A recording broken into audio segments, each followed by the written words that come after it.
नमस्कार दोस्तों, मैं हूँ सीमा बोरा। दोस्तों, आज हम आपको मिर्गी रोग यानी एपिलेप्सी की समस्या को दूर करने वाले कुछ लाभकारी अभ्यास बताएंगे। मिर्गी रोग बहुत ही कष्टकारी रोग होता है। यह एक प्रकार का न्यूरोलॉजिकल डिसऑर्डर है।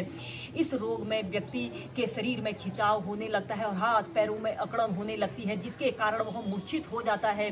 इस समस्या के होने के अनेकों कारण होते हैं। इसका मुख्य कारण सिर में कोई चोट लगने के कारण यह समस्या उत्पन्न हो सकती है और मस्तिष्क में पूर्ण रूप से ऑक्सीजन का आवागमन न हो पाने के कारण, ब्रेन ट्यूमर होने के कारण या दिमागी बुखार होने के कारण भी यह समस्या उत्पन्न हो सकती है। इसके अलावा इस समस्या के होने के जेनेटिक्स कारण भी होते हैं। इस समस्या को दूर करने के लिए आप योगासनों और ब्रीदिंग अभ्यासों का सहारा ले सकते हैं। आइए देखते हैं कि मिर्गी रोग की समस्या को दूर करने वाले इन अभ्यासों को कैसे प्रैक्टिस किया जाता है। सबसे पहला अभ्यास हम करेंगे अनुलोम विलोम प्राणायाम। अनुलोम विलोम प्राणायाम को करने के लिए आपने ऐसे ही पद्मासन, सुखासन, किसी भी आरामदायक आसन पर ऐसे कमर गर्दन बिल्कुल सीधी करते हुए ऐसे बैठ जाते हैं और अपने राइट हाथ से ऐसे राइट हाथ को ऊपर को उठा लेते हैं और अपने राइट नॉस्ट्रिल को बंद कर लेफ्ट से धीरे धीरे श्वास को अंदर भरते हैं और कुछ देर श्वास को रोक कर रखें और फिर लेफ्ट नॉस्ट्रिल को बंद कर राइट से धीरे धीरे श्वास को बाहर छोड़ देते हैं।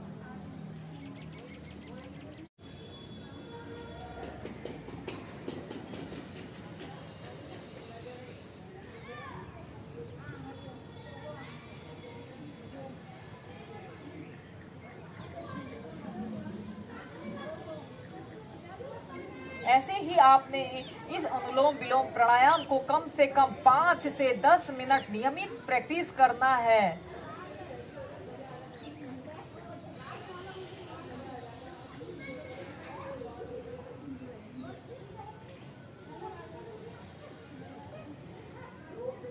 और फिर ऐसे अपने दोनों हाथों को ऐसे घुटनों के पास रख लेते हैं। इसके बाद हम नेक्स्ट अभ्यास करेंगे भ्रामरी प्राणायाम। जाते हैं और अपने अंगूठे से ऐसे अपने कान को बंद कर लेते हैं और बाकी तर्जनी अंगुली को अपने माथे के पास रखते हुए बाकी 3 अंगुलियों को अपने आंखों के ऊपर ऐसे रख लेते हैं और नाक के माध्यम से धीरे धीरे श्वास को अंदर भरते हैं और कुछ देर श्वास को रोककर रखते हैं और फिर इसके बाद आपने नाक के माध्यम से ही श्वास को बाहर छोड़ देना होता है। जब आप नाक के माध्यम से श्वास बाहर छोड़ोगे तो आपने भौरे की आवाज करते हुए पूर्ण श्वास छोड़ने तक यह आवाज करनी है। ऐसे एक बार कर लें।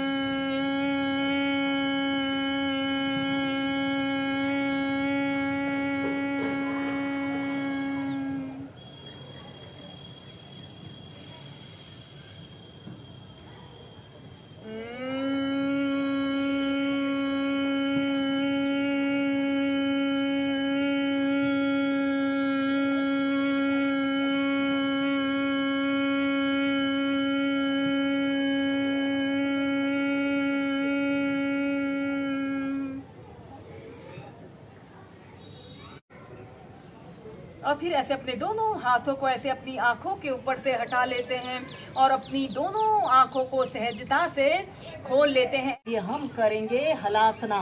सबसे पहले हम ऐसे पीठ के बल सीधे लेट जाते हैं और अपने दोनों हाथों को ऐसे अपने थाईज के पास ऐसे रख लें। श्वास अंदर भरते हुए ऐसे अपने दोनों पैरों को ऐसे 90 डिग्री के एंगल में ऐसे उठा लेते हैं। आपके दोनों पैर बिल्कुल सीधे, पंजे ऊपर की तरफ तने हुए हों। सबसे पहले आप ऐसे ही अर्ध हलासना की पोजीशन पर रहिए। कम से कम 30 सेकंड से लेकर 2 मिनट तक आप ऐसे ही इस अर्ध हलासना को वॉल के सहारे भी एक आरामदायक स्थिति में प्रैक्टिस कर सकते हैं। यह अभ्यास हमारे शरीर को तनाव मुक्त करता है। जब भी हमारे शरीर में दर्द, थकान जैसी स्थिति हो, आप इस अभ्यास को किसी भी समय प्रैक्टिस कर सकते हैं। और फिर इसके बाद ऐसे अपने दोनों पैरों को नीचे कर लेते हैं। ऐसे ही सबसे पहले इस अर्ध हलासना को आप 2 से 3 बार करें। फिर अब हम करेंगे हलासना। श्वास अंदर भरते हुए ऐसे अपने दोनों पैरों को ऐसे 90 डिग्री के एंगल में ऐसे उठा लेते हैं और फिर इसके बाद आपने ऐसे अपने दोनों पैरों को ऐसे पीछे ले जाते हैं अपने दोनों हाथों को ऐसे इंटरलॉक कर लें। आपके दोनों पैर बिल्कुल सीधे, पंजे जमीन को स्पर्श कर रहे हों। ये फिर अपने दोनों हाथों को ऐसे अपने घुटनों के पीछे से भी बांध सकते हैं।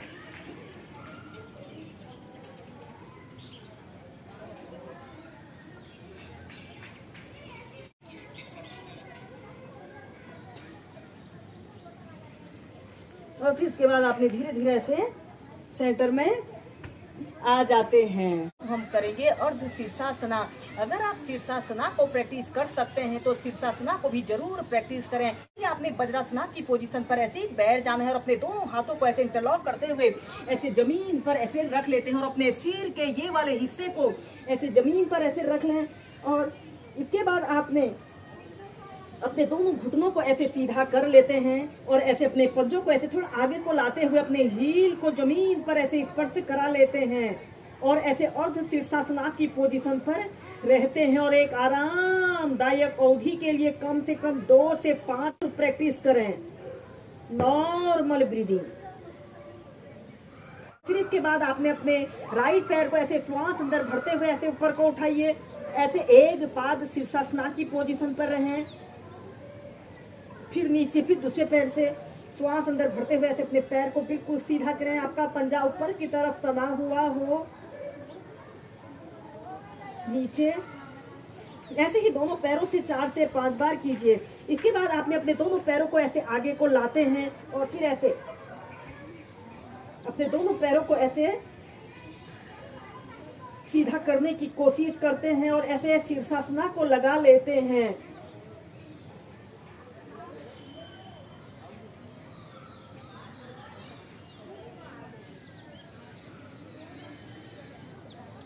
कम से कम 5 मिनट तक इस अभ्यास को आप अपनी दिनचर्या में जरूर शामिल करें।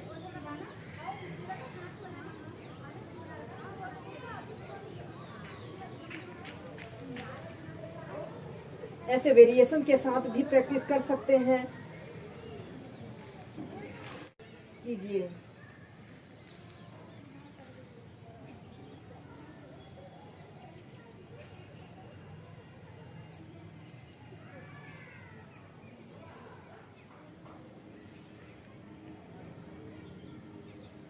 और फिर धीरे धीरे ऐसे अपने दोनों पैरों को नीचे कर ले।